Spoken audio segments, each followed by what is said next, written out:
Bonjour. Quelle est la chose la plus choquante que vous ayez entendue ou vécue en rencontrant les parents de votre petit ami ou petite amie? Quand j'avais 16 ans, j'ai rencontré cette fille qui allait au lycée de l'autre côté de la ville par l'intermédiaire d'un copain qui sortait avec son ami. Nos parents étaient plutôt libéraux et nous passions la plupart de nos week-ends à nous défoncer et à nous saouler dans le cabanon de la piscine et à nager quand nous voulions nous rafraîchir. Inutile de dire qu'il a fallu environ 3 jours avant que je perde ma vie au profit de cette fille et c'était génial.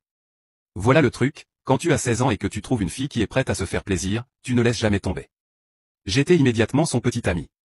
Malgré le fait que je ne savais pas grand-chose d'elle, je savais tout ce que j'avais besoin de savoir, elle avait un bas-ventre et elle me laissait mettre mon asticot dedans. Deuxième semaine de cette romance torride et quelque chose ne va pas dans le pays d'en bas, ça brûlait vraiment quand je pissais. Comme à chaque fois. Je suis allé à l'école catholique donc je savais tout sur la façon dont Satan remplit votre pôle de désir avec des MST. Je savais que j'en avais une, la seule question était laquelle. Beaucoup de gens demandent, cette fille t'a donné la pourriture, tu l'as larguée? Non. Laissez-moi juste vous renvoyer à la déclaration précédente, j'avais 16 ans et elle me laissait faire des trucs avec elle. C'est devenu plus sérieux entre nous, comme si on se rapprochait de la rencontre avec les parents. Mais l'amour n'a pas guéri le mal qui couvait dans mon bas-ventre, et j'ai dû prendre rendez-vous chez le médecin. Dans la salle d'examen, j'ai dû avouer à mon médecin mes terribles soupçons que j'avais une pourriture du bas-ventre au 3e degré avec une possibilité de sida. J'ai dû pisser dans un gobelet, et il a examiné manuellement mon bas-ventre. Il m'a demandé pourquoi je soupçonnais avoir attrapé une MST, dans l'esprit de la confidentialité docteur-patient, je lui ai tout dit. Ce qui a donné, j'ai rencontré une fille au hasard à l'autre bout de la ville et nous nous sommes fait plaisir partout, piscine, buisson, banlieue, tapis, moquette, tas de terre.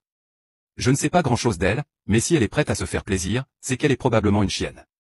Ça a pris une semaine, mais les résultats sont revenus, j'avais une infection urinaire bénigne, probablement due à une chevauchée accrue dans des tas de terre. Il m'a conseillé de nettoyer. C'était un énorme soulagement, et un coup de gueule à sœur Hélène qui m'avait convaincu que Dieu punit tous les fornicateurs avec une malédiction à vie de feu de mon bas-ventre. Tout semblait aller bien, le problème du bas-ventre s'est résolu et cette fille et moi avons continué à nous voir. Après quelques mois, elle m'a invité à son dîner de famille, sa mère était gentille et plutôt belle. Son père était mon médecin. J'espère que tu as passé un bon moment, n'abandonne pas s'il te plaît, tu as plus de force que tu ne le crois.